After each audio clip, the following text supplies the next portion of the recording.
It's the last day of the decade. Time for your year in review.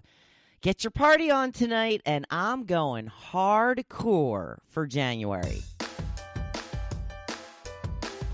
Welcome to the Hopefulist, a daily talk show hosted by veteran broadcaster Wendy McClure. Join Wendy each day as she shares her life lessons that transformed her from perpetual pessimist to the ultimate hopefulist. The perfect morning show to get you caught up on the day's top stories while sharing insights that will lead to positive transformation and bring out the hopefulist in you. For more inspiration, visit Hopefulist.com. And now, here's your host and hopefulist, Wendy McClure. Good morning, good morning, good morning. Today is Tuesday, December 31st, 2019. It is day 109 of Got to Get on Ellen. So today is the big day, the very last day of the decade. Who can believe it, right? Time is just flying. So I'm thinking that a good resolution may be to slow down ourselves a bit in the new year and the new decade to enjoy the moments more. Savor the moments. Cherish the time that you have doing the things that you love with the people that you love. Wow. December 31st. It has been quite a year, has it not? This is the time of year when I see everybody posting these things on Facebook that say, okay, 2019 sucked. Here's hoping 2020 will be better. And it's funny because that was when I first started to realize that I was transforming myself from the pessimist to the hopefulist. That's really when it kind of stuck out to me for the first time, that I was changing my thinking to focusing more on the positive than the negative. Because as I saw a lot of people posting this about how much the past year had sucked and how they were hoping that the new year would be better, I thought, wow, I've had a pretty good year. And this was about 2 years ago. This was about when I think it was the first year I was back in radio. I was at a job that I loved. I was very happy to get back on the air. We had just moved into this house not that long before then. And, you know, things were going really well with Joe and I. We were happy and laughing and having fun. And like I said, we love our house so much and the location that we live in. I was back to doing what I love best, being on the radio and entertaining and talking to listeners every day. And I didn't hate my co-host as much then. That would come later. I kind of disliked him a little bit, but yeah, it grew and grew as time went on. But as I was looking at all these, I thought to myself, well, you know what? I've had a pretty good year. And then the more I thought about it, I was like, you know what? But even though I've had a good year, I also lost my mother. I also spent most of the year not speaking to my sister because we were in a big fight. And that's when it really occurred to me, wow, those were not the first things that came to my head. The first things that came to my head were the good things in my life. And I was like, wow, 45 years of doing work on myself is finally starting to pay off. And that is the whole point of the Hopefulist. I don't want it to take you 45 years like it did me. I want to help you become a more positive person now. I have the tools. I know how to do it. Stick with me. And next year, you'll say, wow, 2020, that was my year. The other thing that I like to point out with these little memes that go around saying how much the past year sucked, I hope that 2020 is better. You can't just hope. You gotta make it better. It's up to you. You can't sit around waiting for your life to get better. You have to make it better. You have to figure out what it is going to take to make it the life that you love. You are the only one that can do that. Does it take a little work? Yes. Is it worth it? Absolutely 110%. You know, I follow Rachel Hollis, and I follow her husband, Dave, as well on social media. And Dave has put up a post in the last couple of days talking about how 2019 was the hardest year of his life. However, it was also the best year of his life. So with hard work comes great rewards. I've been there. I've been the lazy girl. I've been the one who didn't want to write 5 things down every day in a gratitude journal because it just seemed like so much work. I'm telling you, it's not. After you do it for a little while, it becomes a habit, and the things just fly onto the page. I'm telling you, if you have not started your gratitude journal, get it started this year. Start tomorrow. It's not that difficult, and it will unequivocally change your life. I guarantee it. I guarantee it. So let's make 2020 our best year yet until, of course, 2021 comes around. Then that will be our best year yet. And then 2022 will come around, and that will be our best year yet. Are you catching my vibe here? Do you see where I'm going? Do you smell what I'm cooking here? Good. So I wanted to tell you that I am, being all of that said, probably going to be miserable for the month of January because I'm going hardcore. Going hardcore in January. Doing sober January. No drinking for the entire month of January. Going 30 days here full force because I'm giving myself tomorrow to get the rest of this crap food out of my house. Then Thursday, hardcore. Major diet, 30 days. No carbs. No cheating. I have put on some weight, and I am not happy. I don't feel good. Got this tire around my belly, and ugh.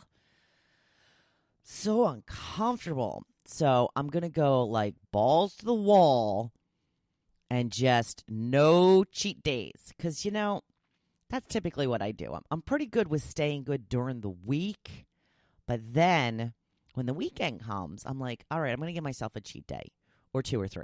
And shockingly enough, that has not worked for keeping my weight down. Now, I've probably put on a few pounds over the holidays. It could have been much worse. I'm not going to berate myself or beat myself up over it, but I feel very confident about my mission for January. I think I'm going to drop a good amount of weight to get me back into all of my clothes comfortably where I won't feel this fat tire around me. I'm going to hit the gym hardcore. I've got a plan. So I'm probably going to be moody and miserable for all of January. I'm just warning you, okay? Okay. I'll try to be as pleasant as possible. It's really my husband. I feel sorry for you. I will be pleasant on the podcast with all of you, but to him, I'll be a moody, snappy little thing. But we'll see, because he's doing it too. Well, he hasn't committed to sober January, but he doesn't like to drink by himself, so I'm assuming he's probably going to, he might not make it through the whole month. I will, though. I am committed. 30 days. I can do anything for 30 days. Anything.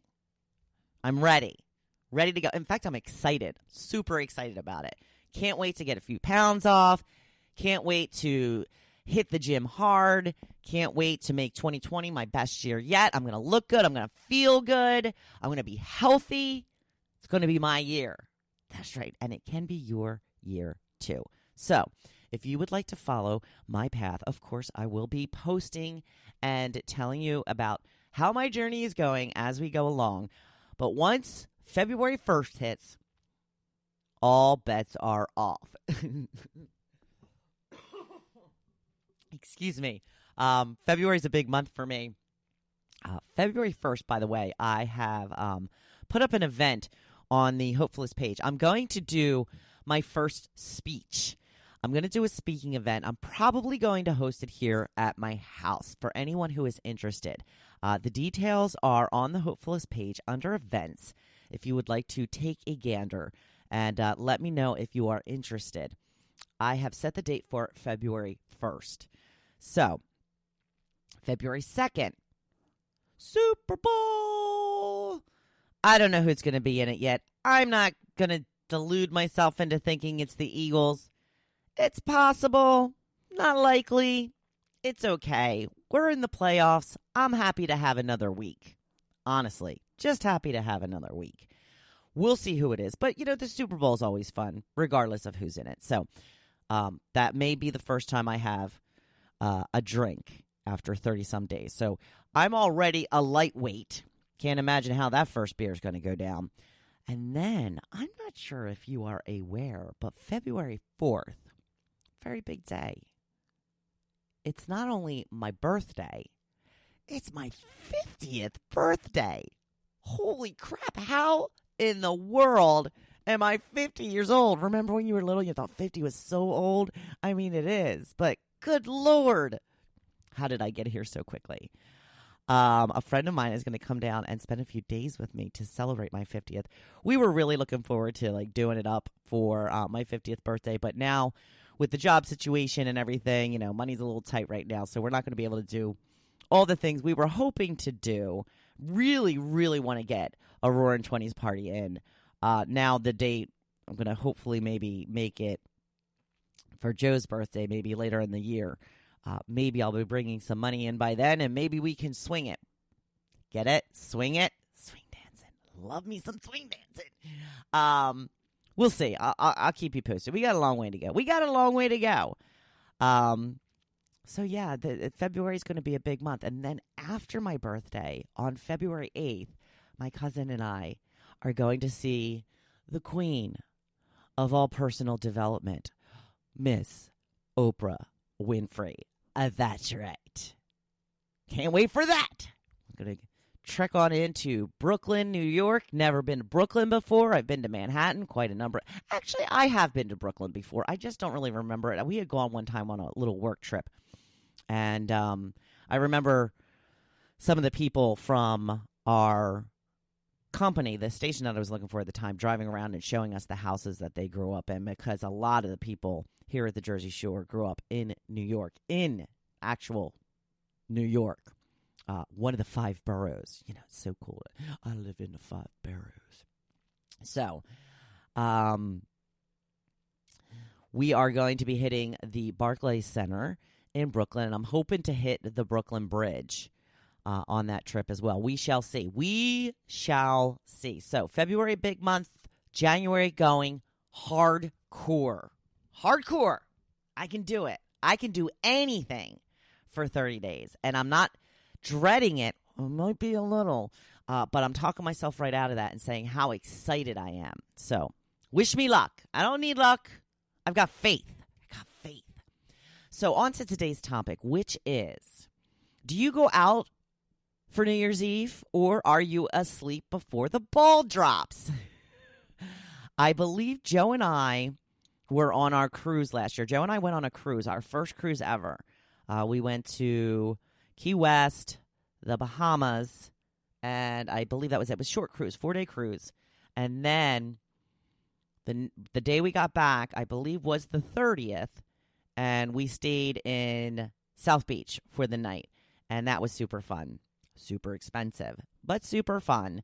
We spent most of the day in a bar watching football games because, like this year, we had to watch the Eagles to see if they won, they would be in the playoffs. If they didn't win, they would not be in the playoffs. So we did get to go around and see some of the sites a little bit. So I wanted, but when we left there, it was New Year's Eve, and we stopped in Charleston, South Carolina for the night, and we were so exhausted. I think we were in bed by 10:30. Definitely did not see the new year come in last year. But this year's different.